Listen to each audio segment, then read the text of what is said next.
Well, thank you very much, Larry. It's great to be back in beautiful Davos, Switzerland, and to address so many respected business leaders, so many friends, few enemies, and all of the distinguished guests. It's a who's who, I will say that. I've come to this year's World Economic Forum with truly phenomenal news from America.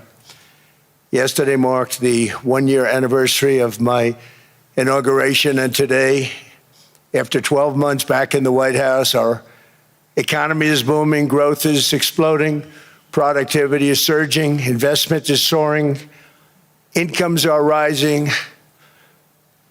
inflation has been defeated, our previously open and dangerous border is closed and virtually impenetrable, and the United States is in the midst of the fastest and most dramatic economic turnaround in our country's history.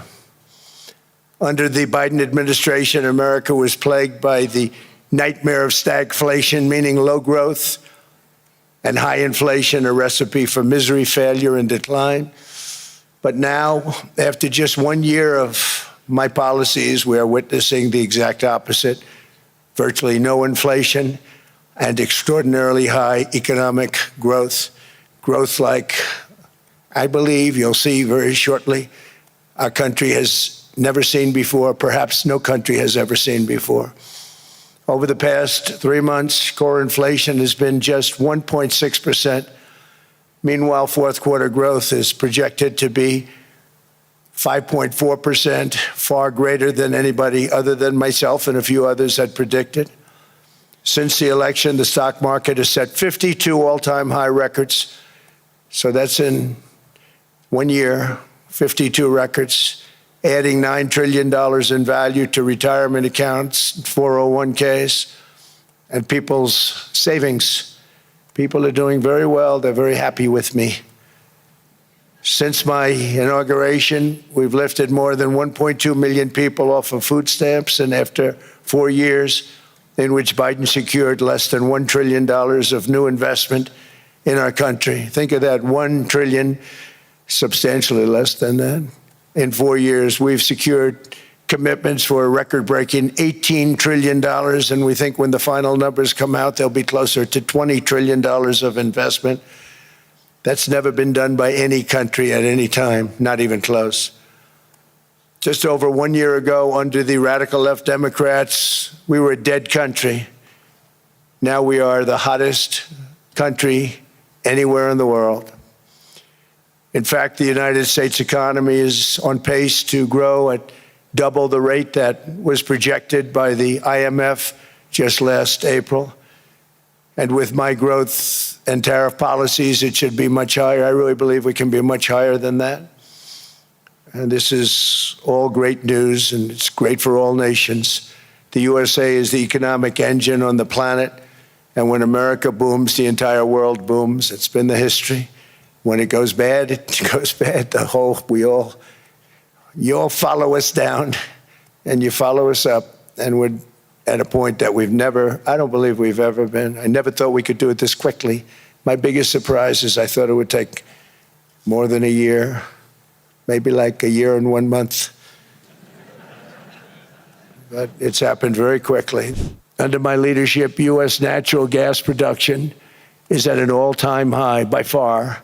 U.S. oil production is up by 730,000 barrels a day, and last week we picked up 50 million barrels from Venezuela alone.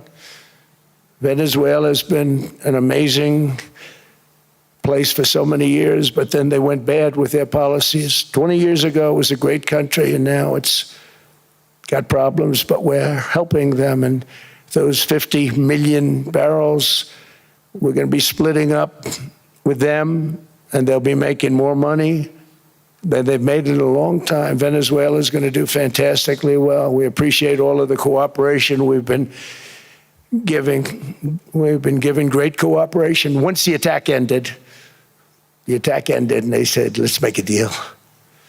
More people should do that. But Venezuela is going to make more money in the next 6 months than they've made in the last 20 years. Every major oil company is coming in with us. It's amazing. It's a beautiful thing to see. The leadership of the country has been very good. They've been very, very smart. The price of gasoline is now below $2.50 a gallon in many states, $2.30 a gallon in most states, and will soon be averaging less than $2 a gallon. In many places, it's already down even lower, $1.95 a gallon. Numerous states are at $1.99, numbers that nobody has heard for years. Because of my landslide election victory, the United States avoided the catastrophic energy collapse which befell every European nation that pursued the Green New Scam, perhaps the greatest hoax in history. The Green New Scam, windmills all over the place, destroy your land, destroy your land. Every time that goes around, you lose $1,000. You're supposed to make money with energy, not lose money. Here in Europe, we've seen the fate that the radical left tried to impose on America. They tried very hard. Germany now generates 22% less electricity than it did in 2017. And it's not the current chancellor's fault. He's solving the problem. He's going to do a great job. But what they did before he got there, I guess that's why he got there. And electricity prices are 64% higher. The United Kingdom produces just 1/3 of the total energy from all sources that it did in 1999. Think of that, 1/3. And they're sitting on top of the North Sea, one of the greatest reserves anywhere in the world, but they don't use it. And that's one reason why their energy has reached catastrophically low levels with equally high prices. High prices, very low levels. Think of that, 1/3. And you're sitting on top of the North Sea, and they like to say, well, you know, that's depleted. It's not depleted. It's got 500 years. They haven't even found the oil. The North Sea is incredible. They don't let anybody drill. Environmentally, they don't let them drill. They make it impossible for the oil companies to go. They take 92% of the revenues. So the oil companies say, we can't do it. They came to see me. Is there anything you can do? I want Europe to do great. I want UK to do great. They're sitting on one of the greatest energy sources in the world, and they don't use it. In fact, their electricity prices have soared 139%. There are windmills all over Europe. There are windmills all over the place, and they are losers. One thing I've noticed is that the more windmills a country has, the more money that country loses and the worse that country is doing. China makes almost all of the windmills, and yet I haven't been able to find any wind farms in China. Did you ever think of that? It's a good way of looking at it. They're smart. China's very smart. They make them, they sell them for a fortune. They sell them to the stupid people that buy them, but they don't use them themselves.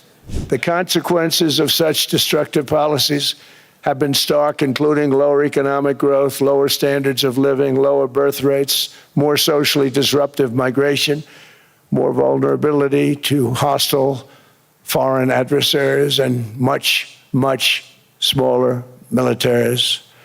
The United States cares greatly about the people of Europe. We really do. I mean, look, I am derived from Europe. Scotland and Germany, 100% Scotland, my mother, 100% German, my father. And we believe deeply in the bonds we share with Europe as a civilization. I want to see it do great.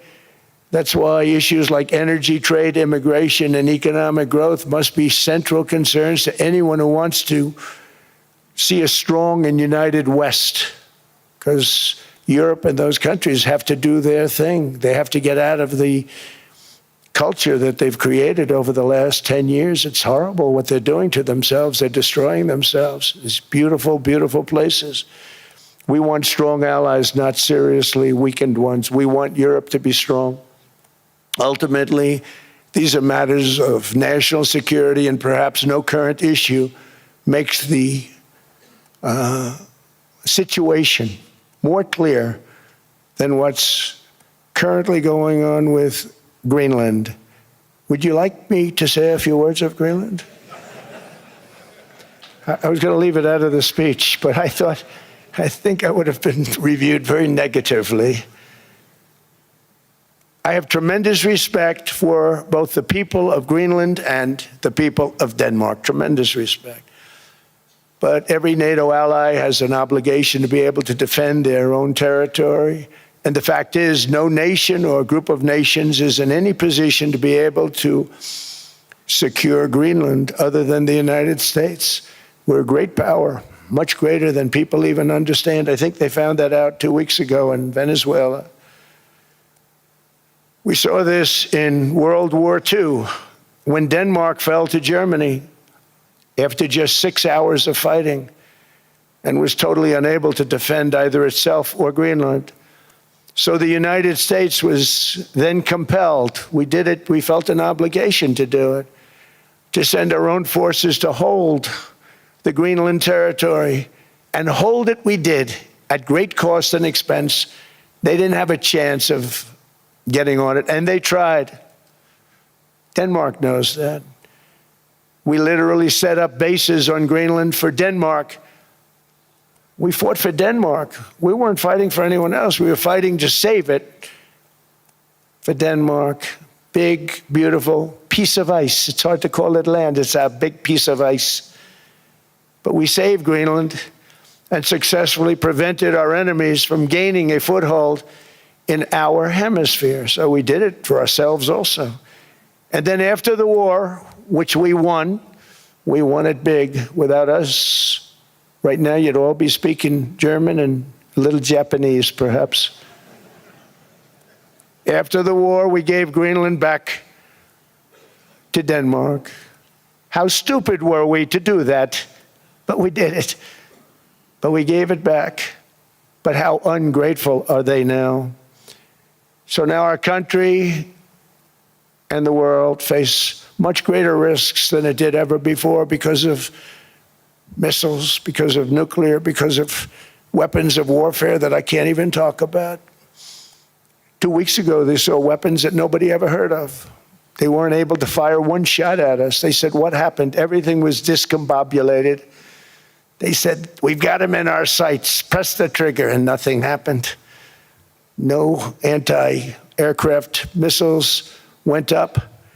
There was one that went up about 30 feet and crashed down right next to the people that sent it. They said, what the hell is going on?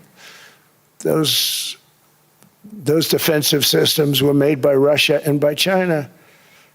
So they're going to go back to the drawing boards, I guess. Greenland is a vast, almost entirely uninhabited and undeveloped territory that's sitting undefended in a key strategic location between the United States, Russia, and China. That's exactly where it is, right smack in the middle. Wasn't important nearly when we gave it back. You know, when we gave it back, it wasn't the same as it is now. It's not important for any other reason, you know, everyone talks about the minerals. There's so many places. There's no rare earth, no such thing as rare earth. There's rare processing, but there's so much rare earth. And to get to this rare earth, you got to go through hundreds of feet of ice. That's not the reason we need it. We need it for strategic national security and international security. This enormous unsecured island is actually part of North America, on the northern frontier of the Western Hemisphere. That's our territory. It is therefore a core national security interest of the United States of America. And in fact, it's been our policy for hundreds of years to prevent outside threats from entering our hemisphere, and we've done it very successfully. We've never been stronger than we are now. That's why American presidents have sought to purchase Greenland for nearly 2 centuries. You know, for 2 centuries they've been trying to do it. They should have kept it after World War II, but they had a different president. That's all right. People think differently. Much more necessary now than it was at that time, however. In 2019, Denmark said that they would spend over $200 million to strengthen Greenland's defenses. But as you know, they spent less than 1% of that amount. 1%, there's no sign of Denmark there. And I say that with great respect for Denmark, whose people I love, whose leaders are very good.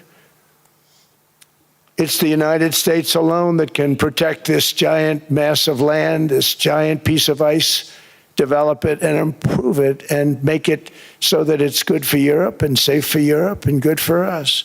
And that's the reason I'm seeking immediate negotiations to once again discuss the acquisition of Greenland by the United States, just as we have acquired many other territories throughout our history, as many of the European nations have. They've acquired, there's nothing wrong with it. Many of them, some went in reverse, actually, if you look. Some had great, vast wealth, great, vast lands all over the world. They went in reverse. They're stuck back where they started. That happens too. But some grow. But this would not be a threat to NATO. This would greatly enhance the security of the entire alliance, the NATO alliance. The United States is treated very unfairly by NATO. I want to tell you that. And when you think about it, nobody can dispute it. We give so much and we get so little in return. And I've been a critic of NATO for many years. And yet I've done more to help NATO than any other president by far, than any other person. You wouldn't have NATO if I didn't get involved in my first term. The war with Ukraine is an example. We are thousands of miles away, separated by a giant ocean. It's a war that should have never started, and it wouldn't have started if the 2020 U.S. presidential election weren't rigged. It was a rigged election. Everybody now knows that. They found out. People will soon be prosecuted for what they did. It's probably breaking news, but it should be. It was a rigged election. You can't have rigged elections. You need strong borders, strong elections, and ideally a good press. I always say it. Strong borders, strong elections, free, fair elections, and a fair media. The media is terrible. It's very crooked. It's very biased, terrible. But someday it'll straighten out because it's losing all credibility. Think of it, when I went in a landslide, a giant landslide, won all 7 swing states, won the popular vote, won everything, and I only get negative press. That means that it has no credibility. And if they're going to get credibility, they're going to have to be fair. So you need a fair press. But you also need those other elements. And I inherited a terrible, terrible situation. If you look, the border was open, the inflation was raging, everything was bad with the United States when I came into office. But I also inherited a mess with Ukraine and Russia, something that would have never happened. And I know Putin very well. He and I would discuss Ukraine. It was the apple of his eye, but he wasn't going to do anything. I said, Vladimir, you're not doing it. He would never have done it. It was terrible what happened. I could see it happening, too. After I left, I could see it happening. Biden had given Ukraine and NATO $350 billion, a staggering sum, $350 billion. I came in, and just like the southern border, just like inflation, just like our economy, I said, wow, this place is in trouble, meaning our country. All of these things were out of control. But the border was out of control. We fixed it with the strongest border anywhere in the world. And I've now been working on this war for 1 year, during which time I settled 8 other wars. India, Pakistan, I settled other wars that were, Vladimir Putin called me, Armenia, Azerbaijan. He said, I can't believe you settled that one. They were going on for 35 years. I settled it in 1 day. And President Putin called me. He said, you know, I can't believe I've worked on that war for 10 years trying to settle it. I couldn't do it. I said, do me a favor, focus on settling your war. Don't worry about that one. What does the United States get out of all of this work, all of this money, other than death, destruction, and massive amounts of cash going to people who don't appreciate what we do? They don't appreciate what we do. I'm talking about NATO, I'm talking about Europe. They have to work on Ukraine. We don't. The United States is very far away. We have a big beautiful ocean separating us. We have nothing to do with it. Until I came along, NATO was only supposed to pay 2% of GDP, but they weren't paying. Most of the countries weren't paying anything. The United States was paying for virtually 100% of NATO. And I got that stopped. I said, that's not fair. But then more importantly, I got NATO to pay 5%, and now they were paying, and now they are paying. So something nobody said was possible. They said, we will never go up higher than 2%. But they went to 5%, and now they're paying the 5. They didn't pay the 2, and now they're paying the 5. And they're stronger for it, and they have an excellent, by the way, Secretary General, who's possibly in the room. Mark, are you here? Yes, he's here. Hello, Mark. We never asked for anything, and we never got anything. We probably won't get anything unless I decide to use excessive strength and force where we would be, frankly, unstoppable. But I won't do that. Okay? Now everyone's saying, oh, good. That's probably the biggest statement I made, because people thought I would use force. I don't have to use force. I don't want to use force. I won't use force. All the United States is asking for is a place called Greenland, where we already had it as a trustee, but respectfully returned it back to Denmark not long ago after we defeated the Germans, the Japanese, the Italians, and others in World War II. We gave it back to them. We were a powerful force then, but we are a much more powerful force now. After I rebuilt the military in my first term and continue to do so today, we have a budget of $1.5 trillion. We're bringing back battleships. The battleship is 100 times more powerful than the great battleships you saw in World War II, those great, big, gorgeous ships, the Missouri, the Iowa, the Alabama. Because I thought maybe we could take them out of mothballs. They said, no, sir, these ships are 100, think of that, 100 times more powerful than those big, magnificent pieces of art that you saw so many times ago, that you still see on television. You say, wow, what a force. 100 times, each ship 100 times more powerful than the big battleships of the past. So that was the end of the mothball story. So what we have gotten out of NATO is nothing except to protect Europe from the Soviet Union and now Russia. I mean, we've helped them for so many years. We've never gotten anything, except we pay for NATO. And we paid for many years until I came along. We paid for, in my opinion, 100% of NATO because they weren't paying their bills. And all we're asking for is to get Greenland, including right title and ownership, because you need the ownership to defend it. You can't defend it on a lease. Number one, legally it's not defensible that way, totally. And number two, psychologically, who the hell wants to defend a license agreement or a lease, which is a large piece of ice in the middle of the ocean where if there is a war, much of the action will take place on that piece of ice. Think of it. Those missiles would be flying right over the center of that piece of ice. All we want from Denmark for national and international security and to keep our very energetic and dangerous potential enemies at bay is this land on which we're going to build the greatest golden dome ever built. We're building a golden dome that's going to, just by its very nature, going to be defending Canada. Canada gets a lot of freebies from us, by the way. They should be grateful also, but they're not. I watched your Prime Minister yesterday. He wasn't so grateful. But they should be grateful to us. Canada lives because of the United States. Remember that, Mark, the next time you make your statements. What we did for Israel was amazing, but that's nothing compared to what we have planned for the United States, Canada, and the rest of the world. We are going to build a dome like no other. So when I called up Emmanuel Macron, I watched him yesterday with those beautiful sunglasses.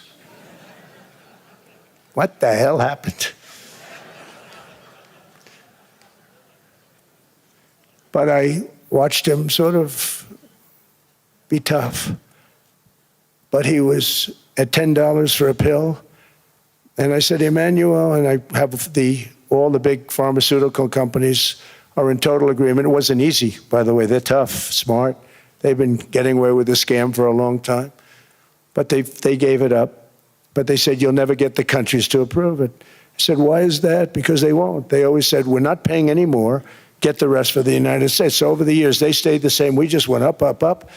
And I mean, we would pay 13, 14, 15 times more than some certain countries would. So I said, no, they'll approve it 100%. Sir, you'll never get them to approve it. I said, I guarantee you. But I actually started with Emmanuel, who probably is in the room too. And I like him. I actually like him. Hard to believe, isn't it? And I said, Emmanuel, you're going to have to lift the price of that pill to $20, maybe $30. Think of that. That means it's a doubling of prescription drugs. Might be a tripling, might be a quadrupling. It's not easy. No, no, no, Donald, I will not do that. I said, yes, you will, 100%. He said, no, no, no. You're asking me to double. I said, Emmanuel, you've been taking advantage of the United States for 30 years with prescription drugs. You really should do it, and you will do it. I have no doubt. In fact, I am 100% sure you're going to. No, no, no, I will not do it. Because he has to, in all fairness to him, he has to double or triple. Because the world being a bigger place than the United States, it's not that you meet in the middle. You just have to go up some, and we come down a lot. They go up a little, we come down a lot. So we're at $130, they're at 10. So they may have to go to 20 or 30. No more than that. I said, Emmanuel, you're going to be doubling or tripling? No, no, no. I said, here's the story, Emmanuel. The answer is you're going to do it. You're going to do it fast. And if you don't, I'm putting a 25% tariff on everything that you sell into the United States and a 100% tariff on your wines and champagnes. And that's about 10 times more than what I'm requesting. And you're going to do it. I don't want to go public with it, but you may make me do that. No, no, Donald, I will do it. I will do it. It took me, on average, 3 minutes a country, saying the same thing. You will do it. They all said, no, no, no, I will not do it. You're asking me to double the cost of prescription. I said, that's right, because you've been screwing us for 30 years. And they said, we will not do it. I said, that's all right. On Monday morning, we're putting a 25, 30, 50. I gave different numbers for different countries. This is also national security we're talking about. Not fair. We're not going to subsidize the whole world. And every one of those countries have agreed to do it. I mean, I had a case with Switzerland. We happened to be in Switzerland. Maybe I'll give you a quick story. But they were paying nothing. They make beautiful watches, great watches, Rolex, all of them. They were paying nothing to the United States when they sent their product in. And we had a $41 billion deficit. $41 billion with this beautiful place. Flew over it, isn't it nice? So I said, let's put a 30% tariff on them so that we get back some of it, not all of it at all. We'd still have a deficit, big deficit. We had 41 million. That's a big deficit. And I said, let's put a tariff on. Different tariffs, different places. You're all party to them. In some cases, victims to them. But in the end, it's a fair thing. And most of you realize that. But we put a 30% tariff on Switzerland, and all hell broke loose. They were calling, I mean, like you wouldn't believe. And I know so many people from Switzerland, incredible place, incredible, brilliant place. But I then realized that they're only good because of us. And there's so many other examples. I mean, us, probably other places, but a majority of the money they make is because of us, because we never charged them anything. So they come in, they sell their watches, no tariffs, no nothing. They walk away, they make $41 billion on just us. So I said, no, we can't do that. So I'm going to bring it up. I still would have a deficit pretty substantial, but I brought it up to 30%. And the I guess Prime Minister, I don't think President, I think Prime Minister called a woman, and she was very repetitive. She said, no, no, no, you cannot do that, 30%. You cannot do that. We are a small, small country. I said, yeah, but you have a big, big deficit. You may be small, but you have a bigger deficit than big countries. He said, no, no, no, please, you cannot do it. Kept saying the same thing over and over. We are a small country. I said, but you're a big country in terms of, and she just rubbed me the wrong way, I'll be honest with you. And I said, all right, thank you, ma'am, appreciate it. Do not do this. Thank you very much, ma'am. And I made it 39%. And then all hell really broke out. And I was paid visits by everybody. Rolex came to see me. They all came to see me. But I realized, and I reduced it, because I don't want to hurt people. I don't want to hurt them. And we brought it down to a, lower level. Doesn't mean it's not going up, but we brought it down to a lower level. But they pay now, tariff. But I realized that we have many places like that where they're making a fortune because of the United States. Without the United States, they wouldn't be making anything. Think of it. Switzerland made $41 billion on us. And as she said, it's a small place. And I realized with that, I don't know, it was so, because she was so aggressive. And I realized in that conversation that the United States is keeping the whole world afloat. But equally importantly, we're cracking down on more than $19 billion in fraud that was stolen by Somalian bandits. Can you believe that Somalia, they turned out to be higher IQ than we thought? I always say these are low IQ people. How did they go into Minnesota and steal all that money? And we have, they're pirates, they're good pirates, right? But we shoot them out of the water just like we shoot the drug boats out. They're not pirating too many boats lately, do you notice? When they go out into those boats, they want to take over $1.5 billion tanker loaded up with oil. And they say, we're going to blow up your boat. They have powerful weapons. You hit the side of the boat, you blow the whole thing up. The insurance companies are petrified, so they say, just give them the boat, we'll give them money instead. And I don't do that. We blow them right the hell out of the water. We see them going out, we blow them out of the water. We don't have any pirates so much anymore. If we do, they won't be there long. We've cut down with the hitting of the boats that are loaded up with drugs, including submarines. Can you believe they actually buy small, they call them mini subs, very fast. They're meant for drugs. We've knocked out 2 of them. The Democrats say they were fishing. You have ruined somebody's fishing weekend, I would say. A submarine is not a fishing boat. You don't fish. But we've knocked down drugs by water, the oceans, the sea, by 97.2%. Think of that. And I actually say, who the hell are the 3%? Because I would not want to be piloting one of those boats. We knocked them down, and now we're going to start on land. We're going to knock it all out. The land is the easy part. What we did on sea is incredible, and that's our great military. The situation in Minnesota reminds us that the West cannot mass import foreign cultures, which have failed to ever build a successful society of their own. I mean, we're taking people from Somalia, and Somalia is a failed, it's not a nation. Got no government, got no police, got no military, got no nothing. And then we have this fake congressperson who they just reported is worth $30 million. You believe this? Ilhan Omar, talking about the Constitution provides me. She comes from a country that's not a country, and she's telling us how to run America. Not going to get away with it much longer, let me tell you.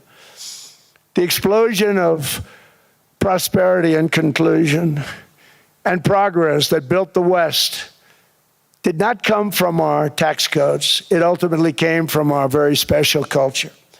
This is the precious inheritance that America and Europe have in common. We share it. We share it, but we have to keep it strong. We have to become stronger, more successful, and more prosperous than ever.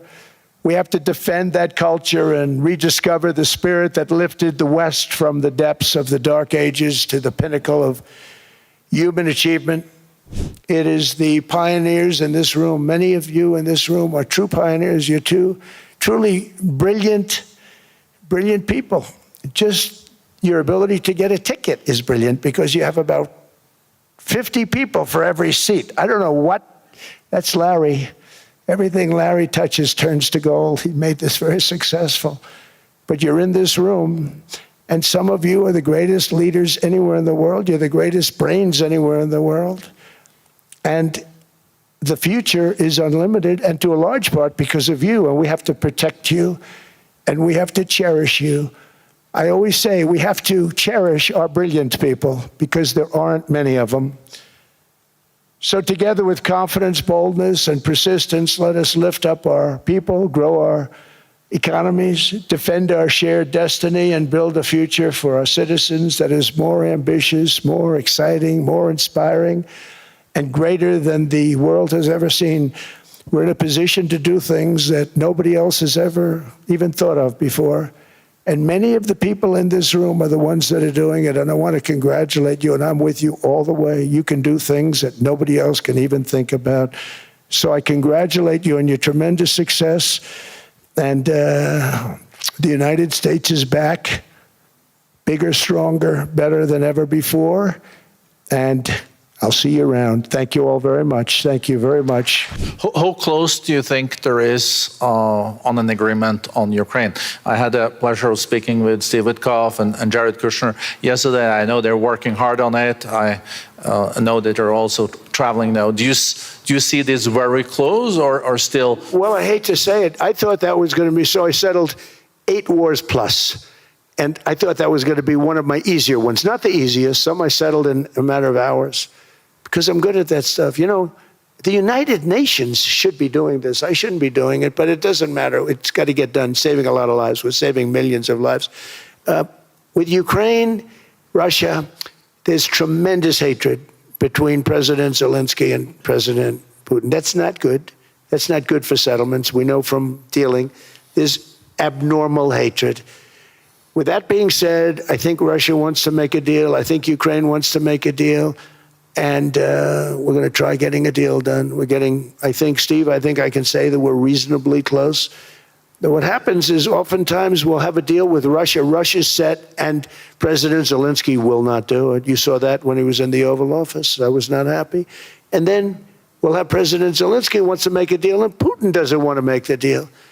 It's a very difficult balance, and it's big time, and it is, you know, to use a word, it's a bloodbath. It's horrible what's happening. It's a drone war. The drones are killing, you know, thousands of people a week, thousands. We have to get it stopped. So I believe they're at a point now, I'm going to meet with President Zelensky later today. I believe they're at a point now where they can come together and get a deal done. And if they don't, they're stupid. That goes for both of them. And I know they're not stupid.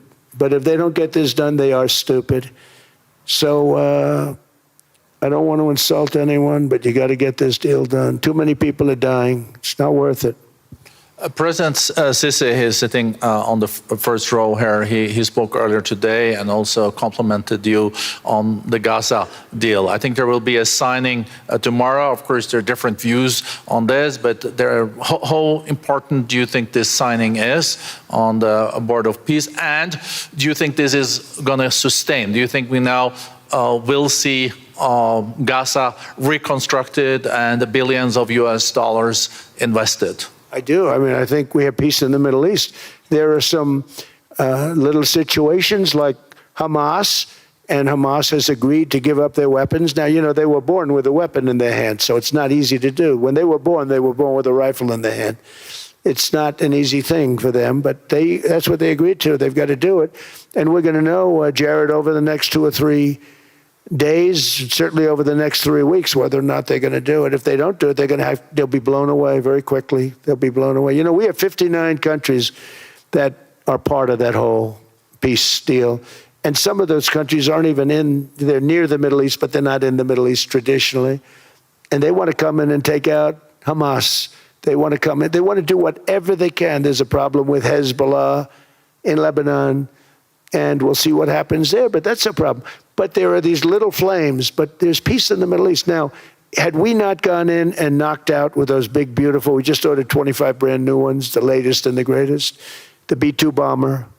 Think of them, they went in there at 2 o'clock in the morning with no moon, no light, no nothing, and every single one of those massive bombs hit its target, 100,000-pound bombs hit its target, every one of them.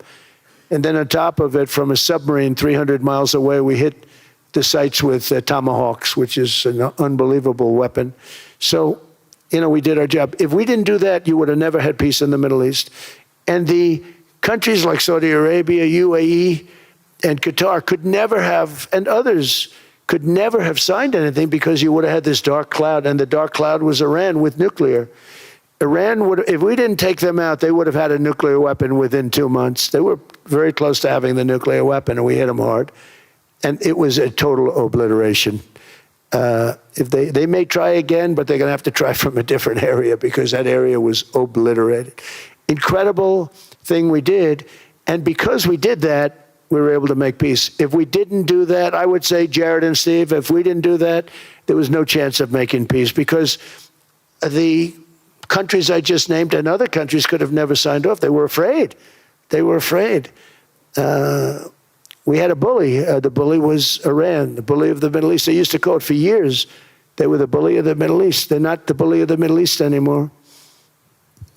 Mr. President, I know you even had to change plane last night, so I guess you didn't have much sleep, but I think but your energy is still there. I know you have several bilateral meetings. I know you're also hosting a reception. So thank you so much for coming back to Davos. Thank you so much. It's highly appreciated. Well, thank you very much. Thank you, everybody, very much. Thank you. Thank you.